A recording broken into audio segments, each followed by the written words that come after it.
Hello guys and welcome back into a new brand video. In today's tutorial, I'm going to show you how to add size charts for WooCommerce.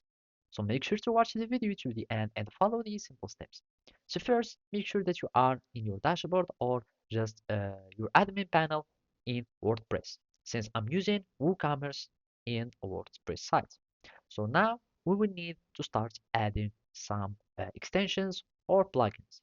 So you can simply go to the WooCommerce plugin and then you will be able to go, for example, to the extensions. And from here, you might search for the charts. So basically, I'm just going to type chart and basically we will find the size chart or the chart size. So as you can see, we can find here this WooCommerce extension and we will need just to click and add to cart, buy now, etc.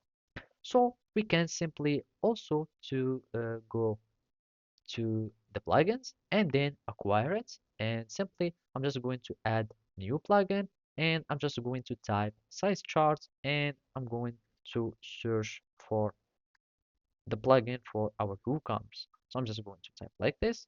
And basically, we need to find our extension or plugin. And as you can see, now we can find the product size charts plugin for WooCommerce. I'm just going to choose this one and basically it is being installed, and now that it's installed we need to activate it.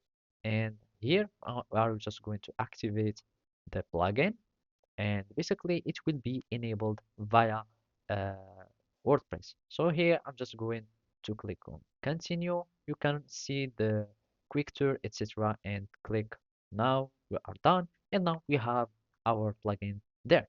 So basically you can start just going to the size chart. As you can see, it is added here in the product size, and now you can start add as many chart size for your products as you want by clicking on add new, etc. And that's it. So basically, this is how you can do it. Thank you for watching and see you next time.